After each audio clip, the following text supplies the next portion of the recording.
당신의 저축이 3년 안에 의미를 잃습니다. 그게 무슨 말씀이세요? 세계 최고 부자가 방금 폭탄 발언을 했어요. 화폐 시스템이 곧 붕괴한다고요. 설마요. 그럼 우리는 어떻게 되는 건데요? 바로 그걸 지금부터 알려드리겠습니다. 이야기 시작 전에 구독과 좋아요로 응원해주세요. 가족 친구에게 공유하시면 나눔의 기쁨이 더욱 커집니다. 안녕하세요, 여러분. 여러분이 지금 손목에 차고 있는 시계, 2025년을 가리키고 있죠. 제가 오늘 여러분께 전할 이야기는 솔직히 믿기 힘들 겁니다. 하지만 이건 단순한 미래 예측이 아니라 이미 진행 중인 현실입니다. 일론 머스크, 이 이름 들어보셨죠? 테슬라, 스페이스X, X의 소유주. 현재 인류 역사상 가장 많은 부를 축적한 인물입니다. 그의 자산이 얼마인지 아십니까?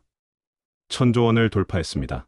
우리나라 국가 예산의 2배에 달하는 돈을 한 사람이 소유하고 있다는 게 2025년의 현실이에요.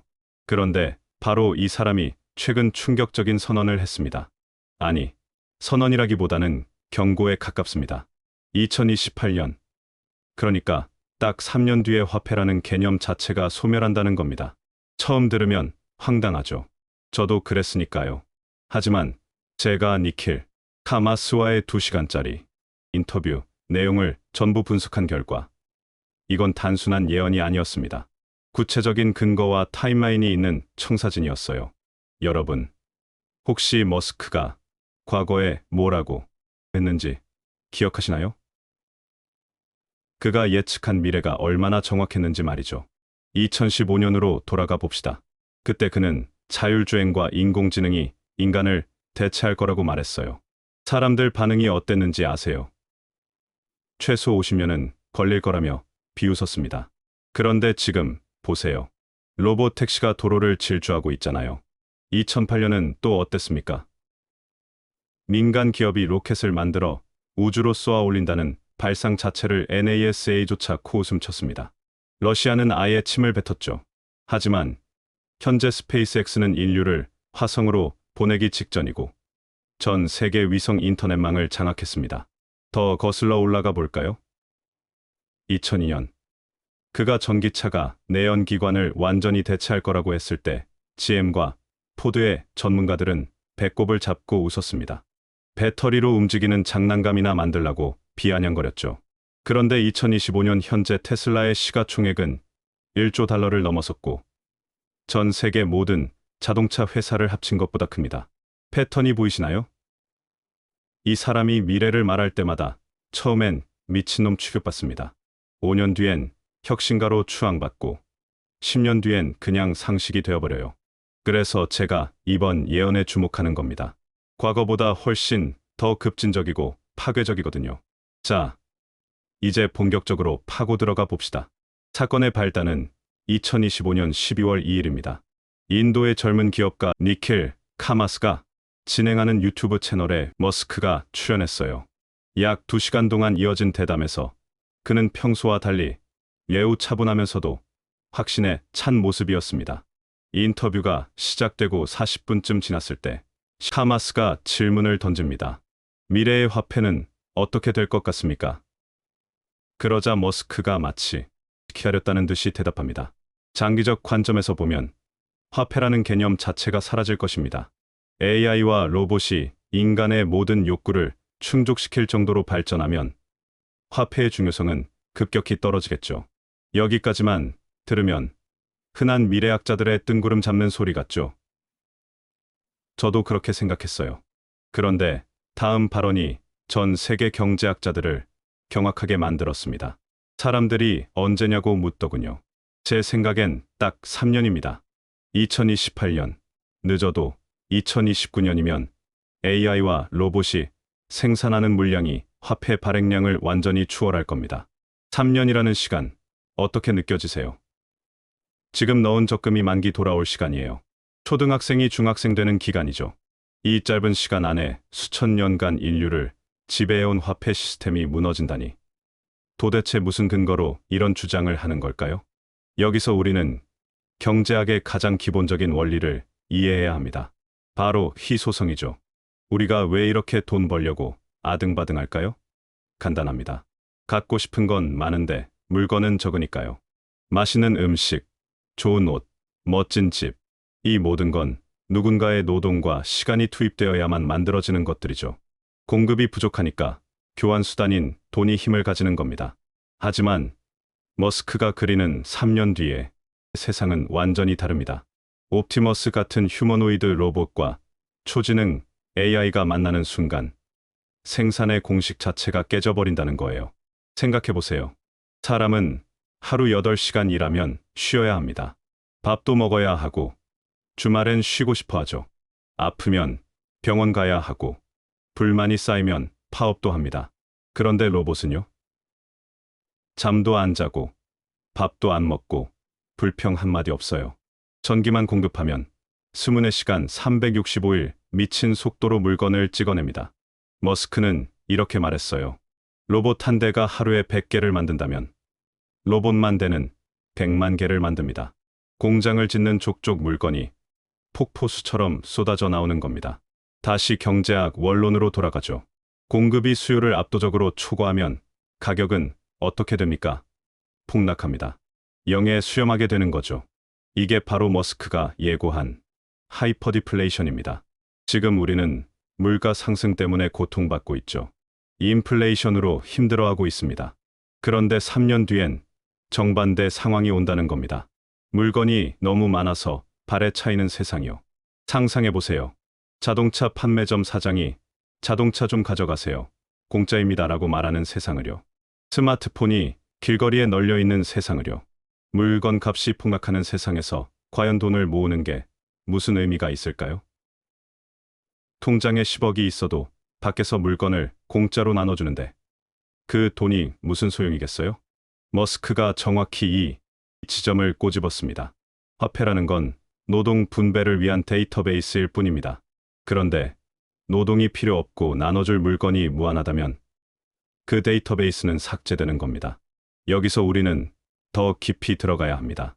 왜 하필 지금 3년이라는 사형 선고를 내렸을까요? 그건 현재의 자본주의가 이미 임종 직전이기 때문입니다. 미국의 국가 부채가 얼마인지 아세요? 36조 달러입니다. 우리 돈으로 약 5경 원이 넘어요. 5경이라는 숫자, 감이 안 잡히죠. 더 충격적인 건 이국이 빚을 갚기는커녕 빚에 대한 이자 갚는 돈이 국방비 예산을 넘어섰다는 겁니다. IMF 총재조차 미국의 부채는 지속 불가능하다고 경고했을 정도예요. 이대로 가면 미국은 망합니다. 달러는 휴지 조각이 되는 거죠. 그런데 머스크가 여기서 기가 막힌 해법을 제시합니다.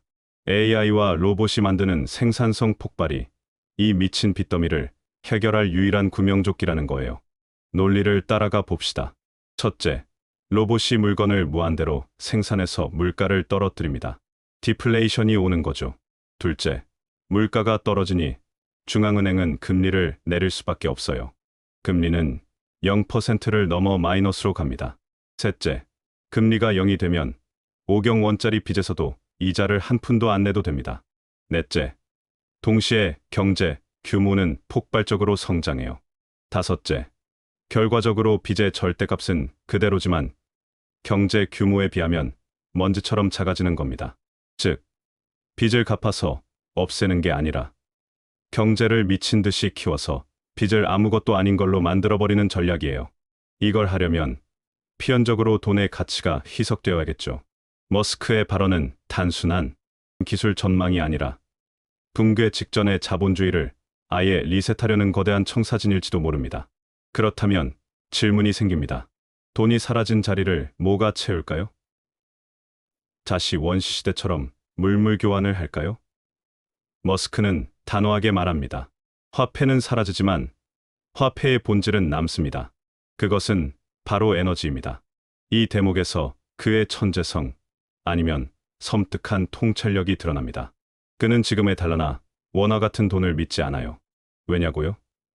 정치인들이 마음대로 찍어낼 수 있으니까요.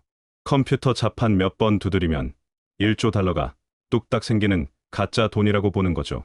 하지만 에너지는 다릅니다. 에너지는 법으로 규제해서 늘릴 수 없어요. 국회에서 오늘부터 전기 2배로 늘린다. 법안을 통과시킨다고 전기가 갑자기 생깁니까? 천만에요. 물리법칙은 절대 거짓말을 안 하거든요. 전기를 만들려면 태양광 패널을 깔고 원전을 짓고 발전기를 돌려야 합니다. 물리적인 실체가 있어야만 가치가 생기는 거예요. 머스크는 이걸 우주적 관점인 카르다쇼프 척도까지 끌어와서 설명했습니다. 미래에는 대화가 이렇게 바뀔 겁니다. 야, 너 통장에 얼마 있어? 가 아니라, 야, 너 전기 얼마나 만들 수 있어? 가 부의 기준이 되는 거죠. 발전소는 새로운 중앙은행이 되고, 전력망은 새로운 결제 시스템이 되고, 배터리는 새로운 지갑이자 금고가 됩니다. 머스크가 그토록 비트코인을 지지했던 이유도 여기 있었어요. 비트코인은 채굴하려면 막대한 전기를 태워야만 얻을 수 있잖아요. 공짜로 얻을 수 없는 에너지가 응축된 화폐죠. 그는 비트코인을 미래 에너지 화폐의 프로토타입으로 봤던 겁니다. 여기까지 들으면 멋진 유토피아 같죠? 돈 필요 없는 풍요로운 세상이요. 하지만 빛이 강하면 그림자도 짙은 법입니다. 우리는 이 시나리오의 어두운 면을 직시해야 해요. 첫 번째 어두운 면, 쓸모없는 계급의 탄생입니다. 머스크가 노동 분배를 위한 돈이 필요 없다고 했죠. 뒤집어 말하면 인간의 노동 자체가 필요 없다는 뜻입니다. 지금까지 우리는 일하지 않는 차 먹지도 말라는 세상에 살았잖아요.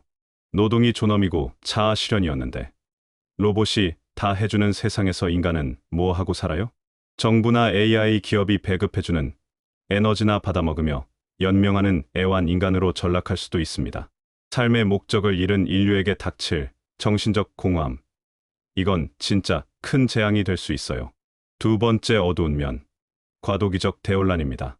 머스크는 3년이라고 했어요. 너무 짧습니다. 시스템이 부드럽게 전환될 시간이 없어요. 만약 3년 뒤에 여러분이 가진 현금과 부동산 가치가 폭락하고 다니던 직장에서 로봇한테 밀려난다면요? 준비된 소수의 기술 기업과 자본가는 신이 되겠지만 대다수 서민은 하루아침에 벼락거지가 돼서 시스템 밖으로 밀려날 수 있습니다. 하이퍼디플레이션은 빈부격차를 줄이는 게 아니라 아예 종을 분리해버릴지도 몰라요. 세 번째 어두운 면, 에너지 독점의 공포입니다. 에너지가 곧 돈이라면 에너지 만드는 시설을 가진 사람이 세상을 지배하겠죠. 태양광 패널 깔 땅 없는 사람, 원전 지을 기술 없는 나라는 영원히 노예가 됩니다. 지금의 빈부격차보다 훨씬 잔혹한 에너지 격차가 21세기의 새로운 신분제가 될지도 모릅니다. 너무 암울한가요? 하지만 공포에 떨기만 할 수는 없잖아요. 머스크의 예언이 100% 안 맞을 수도 있습니다. 3년이 아니라 10년, 20년이 걸릴 수도 있죠. 하지만 방향성만큼은 확실합니다. 이 격변의 시기, 우리는 어디에 베팅해야 할까요? 머스크는 인터뷰에서 경쟁자임에도 불구하고 이례적으로 몇몇 기업들을 콕 집어서 힌트를 흘렸습니다. 첫째, AI라는 두뇌를 가진 자들입니다. 머스크는 구글과 엔비디아를 직접 언급했어요. 구글은 미래에 꽤 가치가 있을 겁니다. 엄청난 데이터와 플랫폼을 가졌으니까요. 엔비디아는 현 시점에서 명백한 승자죠. 돈이 사라지는 세상에서도 시스템을 통제하는 지능을 가진 기업은 권력을 준다는 겁니다. 둘째, 혈액을 공급하는 에너지 기업입니다. 아까 말했죠. 전기가 곧 돈이라고. 전력을 생산하고 보내고 저장하는 기업들은 미래의 조폐공사가 됩니다. 단순히 전기를 파는 게 아니라 화폐를 찍어내는 권력을 갖게 되는 거예요. 셋째, 몸통을 가진 로봇 기업입니다. 가상 세계에만 머무는 기업은 위험해요. 실제 물리, 세계에서 물건을 나르고 짓고 만드는 로봇 기술을 가진 테슬라, 아마존 같은 기업만이 물리적 가치를 독점할 겁니다. 그리고 마지막으로 머스크는 진짜 뼈 있는 조언을 남겼습니다. 나는 주식을 사거나 투자처를 찾지 않습니다. 그저 무언가를 만들거나 구축하려 할 뿐입니다. 미래에는 돈 굴려서 돈 버는 사람은 설 자리가 없습니다. 돈 자체가 의미 없어지니까요. 오직 새로운 가치를 창조하는 사람, 로봇이 할 수 없는 창의적인 무언가를 만들어내는 사람만이 생존을 넘어 번영할 수 있다는 얘기죠. 3년. 길다면, 길고 짧다면 찰나와 같은 시간입니다. 일론 머스크의 1000조 원이라는 부. 그리고 그가 던진 화폐 종말이라는 폭탄. 이게 단순한 부자의 호기로운 농담일까요? 아니면 인류 문명의 판이 뒤집히는 거대한 신호탄일까요? 어떤 사람들은 와 이제 일 안 해도 된다라며 환호하고 어떤 사람들은 지옥이 열리겠네라며 절망합니다. 하지만 분명한 건 딱 하나입니다. 세상은 이미 우리가 알던 교과서대로 돌아가지 않고 있다는 사실이죠. 2028년 어느 날 아침, 여러분이 눈을 떴을 때 여러분의 지갑 속에 있는 저 10,000원짜리 지폐가 여전히 세상을 사는 열쇠일까요? 아니면 박물관에나 있어야 할 종이 조각이 되어 있을까요? 머스크의 예언이 현실이 될지 아닐지 그 판단은 여러분의 몫입니다. 하지만 꼭 기억하세요. 변화를 부정하는 사람에게 미래는 재앙이지만 눈을 크게 뜨고 대비하는 사람에게 미래는 기회입니다. 여러분은 어떤 선택을 하시겠습니까? 지금 당장 준비를 시작하시겠습니까? 아니면 3년 뒤 그날이 와서야 후회하시겠습니까? 선택은 여러분의 것입니다. 저는 여기서 한 가지만 더 말씀드리고 싶습니다. 머스크의 인터뷰 말미에 했던 말이에요. 미래는 예측하는 게 아니라 만드는 것입니다. 그리고 만드는 사람이 가장 큰 혜택을 받습니다. 여러분도 그 만드는 사람이 될 수 있습니다. 변화의 파도를 거스를 순 없어요. 하지만 그 파도를 타는 법을 배울 순 있죠. 지금이 바로 그 배움을 시작할 때입니다. 오늘 영상이 도움이 되셨다면 구독과 좋아요 부탁드립니다. 여러분의 응원이 더 좋은 콘텐츠를 만드는 원동력이 됩니다. 감사합니다.